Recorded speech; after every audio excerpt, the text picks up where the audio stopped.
Hey there. So, Corona doesn't even exist, right? It's just overhyped up and it's just a flu and it's gonna go away really quickly, right? Actually, no. That's all wrong. And I'm saying that because I went through it. So, it all started when my sister started to feel really unwell, and because she had most of the symptoms, we got her test done and she was positive. When we got to know that, it felt like a storm just struck our house. Thankfully, she recovered really quickly because she was healthy, and since she was stable, with the doctor's advice to isolate her at home, so we did that.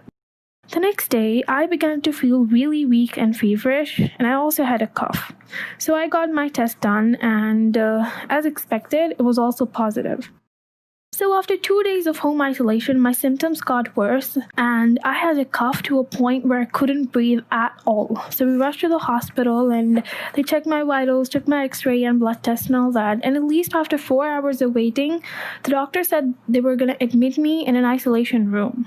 I, a 14-year-old girl, was terrified, but my parents explained why it was necessary for my health to be in doctor's supervision. So after waiting 2 more hours and getting 4 needles poked into my arms, it was time to move to the isolation room. I was really scared. The corridor to the room felt like a horror movie.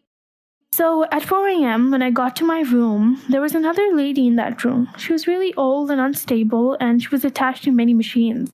So at this point, I was terrified. I was on call with my dad and I was crying a lot. I felt like this time would never pass. I did not sleep all night and stayed on call with anyone possible because I was just so scared. My mom and dad were awfully worried and I was really unwell.